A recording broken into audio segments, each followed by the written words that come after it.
What is up, Kryptonians? Today I'm going to be talking about part 2 of Rebel Moon, the director's cut, which is called The Curse of Forgiveness. Before I get started with this review, if you haven't already, please like and subscribe to the Superfan Show if you haven't already. I'm not going to be able to hit 1,500 or 2,000 subscribers by the end of the year, but with a little bit of luck and a little bit of help, we can get there. Now, I've already reviewed the director's cut for part 1 that is also up on my channel. I had some mild spoilers in that video, and that goes for this review as well. I'm going to have some spots in here where I'm going to be talking more in depth about certain things. But don't you worry, I'm going to put like a mild spoiler thing up on the screen so that you know when I'm talking spoilers. If you have already seen the movie or if you don't care about spoilers, welcome to the review. Again, in terms of basic synopsis, I have to summarize the events of the first film, which is they got into a big fight with the Mother World and with Admiral Noble at the end of the first movie. Korra killed Admiral Noble, and then all the warriors that she was able to recruit, they went back to Velt, and they're thinking, hey, job well done. Except in this movie, Admiral Noble comes back to life. He's not actually dead,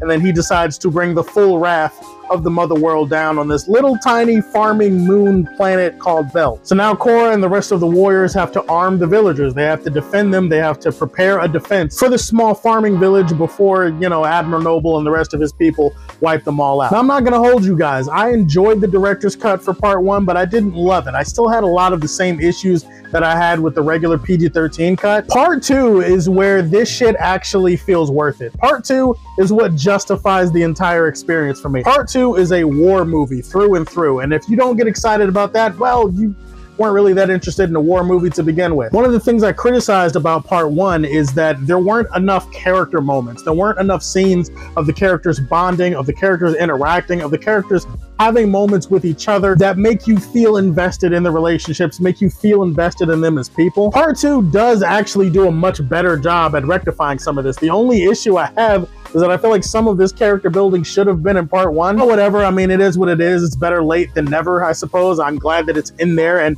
this movie definitely has more attention to detail when it comes to the relationships between these people. Mild spoilers, but there's an entire scene in part 2 involving all of the main principal warriors and characters. Korra, Gunner, General Titus, Tara, all the main characters get together at this table, and they're just kind of talking about their past. They're talking about what they've been through, all of the trauma, all of the tragedy that led them to this moment. And I always say, if you're going to have narration, if you're going to have like a storytelling part in a scene where there's like a bunch of exposition, apply some cool visuals to it, and I'm much more lenient towards it in terms of like, a scene with exposition, right? So in this scene, when all these characters are just kind of throwing out their backstories and you get like these cool flashback moments with each character, I actually really appreciated it. It makes you feel more connected to these people. It makes you feel like, okay, now I understand them more. Now I feel like they would die for each other. Now I feel like they have something to die for. A scene like that goes a long way. Another scene involving a character named Eris and a character named Sam, who had a few moments together in the first movie, but in this movie they have like an entire rooftop scene which kind of reaffirms their romance and what they're fighting for in this fight. And see, you need scenes like that if you're going to create this big war movie involving an ensemble cast. I'm kind of rooting for the Mother World. Kill all of them immediately. Like, I'm glad that I didn't feel that at any point while watching part 2. I was kind of like, no, I kind of hope that they win here. This movie, just like the first movie, has a sex scene, and I know that people think that I'm only bringing it up because I am a horny ass nerd, to which I would say, okay, there's sometimes, occasionally, some truth. And just like part 1, there is a point to the sex scene in here. It's not just here because I want to see Sofia Boutella naked. Granted, I'm not saying that I kept that professional part of my brain turned off while the scene was ongoing, but this is the review, so we have to be professional here. I would say if you compare and contrast her sex scenes in the 2 movies, one scene, she's clearly just there to fuck. And then once she's done, there's no intimacy, there's no kissing, there's no cuddling. She just kind of gets up and leaves. And then she washes herself down and she's just like staring off at the moon thinking, that was a good fuck, I suppose, but back to my own boring, depressing life, right? Okay, but in this movie, her and Gunner hook up and it's like, okay, there's more passion, there's more love put into it. They cuddle afterward, they hold each other, there's kissing, there's intimacy, and I like that it shows the subtle shifts in Korra's character. And I like the fact that the sex scenes weren't just, oh, we need sex. It was kind of like, well, this also demonstrates a change in the characters, and it represents a journey of sorts. Now, I am not going to tell you how many times that I rewatched this journey while I was watching the movie, but suffice it to say, I needed to, you know, watch it enough times that I could be informed enough to speak on it. So it's pretty much just all for research. One of the other things I like about this movie is how structured it is. Like, the first half of the movie is all set up, it's all build up. And I know what you're gonna say. A lot of the people who have seen this movie or seen clips of it or whatever, they're gonna be like, oh my God, Zach, what is with the farming scenes? And yeah, there's a shit ton of farming scenes in this movie. Granted, there is a story-based reason behind it, but I think what people are more complaining about is, why do all the farming scenes have to be filmed so slowly? Like, Zack Snyder loves his slow motion.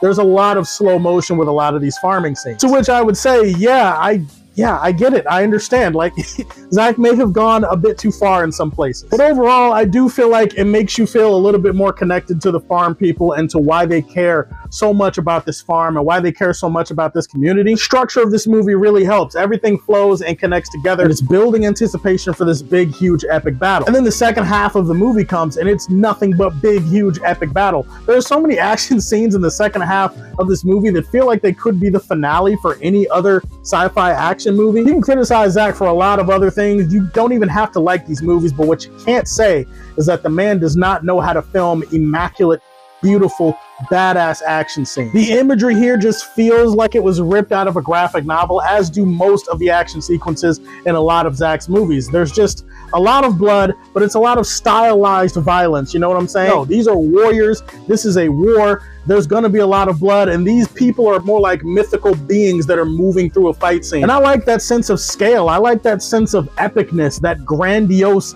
feeling of power that Zack Snyder lends to all of the characters in his action scenes. So kudos to Zack for filming the hell out of all of these war scenes. I mentioned Admiral Noble in my review for the director's cut for part 1. Admiral Noble is even more ruthless, even more cold-blooded here. There's an entire action scene that's filmed underground in this movie where Admiral Noble just takes out, like, I don't know, 15 to 20 of these rebels, and it is just beautiful. It is immaculate. It low-key should have gone on even longer. It feels like there's more consequences and stakes here because they took the time to build the characters, and because when the violence happens, it's not like, oh, well, maybe we'll get up and try this again next week. No, people are getting obliterated here. Limbs being torn apart, like heads being shattered, brains splattering everywhere. Like, it is just full-on Snyder Unleashed. Unfortunately, if I had to list some negatives for part 2, it's that there still feels like there are some scenes missing from this movie, and that's weird to say because it's like the full version of the movie that Zack Snyder wanted to release. Certain scenes and certain moments just feel incomplete to me. There are some moments in here with certain characters that just don't feel as earned as I think the movie wants you to feel like they're earned. There's a scene in here that's after that table scene with all the warriors that I told you about, involving General Titus and him overcoming his alcoholism. I just feel like the movie treats it like it's a step in his journey, and that step feels very unearned when you look at his character and how he's been portrayed throughout this movie and the previous one. Cor and Gunnar have a romance in here, and while I do appreciate Zack doing his best to flesh out that romance, it does feel like it's a little bit jarring and out of nowhere because they don't really spend part 1 of this series building up that romance at all. Also, I didn't mention Jimmy a lot in my other review. Jimmy is easily the most fascinating character of the entire Rebel Moon saga. He's this sentient android who lost his purpose to fight. He lost his purpose to live. And then he slowly but surely goes on like this character journey throughout the 2 movies where he gets to find more of himself and he finds a reason to fight, a reason to believe again. He has an incredibly badass scene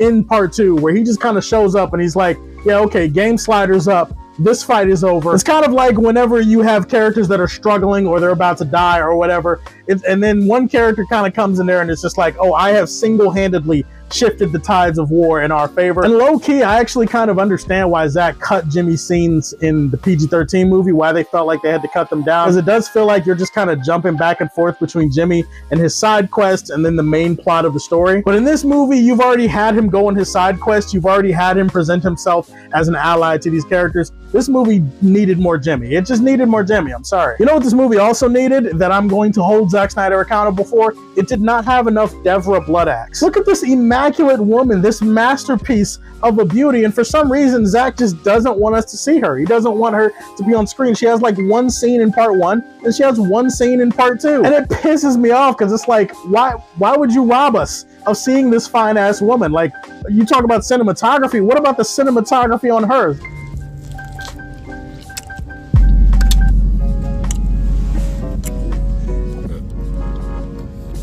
Oh, shit. shit. Zack needs to be arrested for that. Expands on the lore and the action sequences, and more importantly, the characters in a way that really elevates it above the PG-13 version. I really enjoyed The Curse of Forgiveness, and I'm gonna leave this one in the Silver Age for Man of Steel. Those are my thoughts on part 2, The Curse of Forgiveness. So tell me, have you seen it? What did you think about it? What's the next type of movie you want him to tackle next? Please like and subscribe to the Superfan Show, and as always, if you like what you see, tell me how you feel, and stay tuned to hear more from the Man of Steel.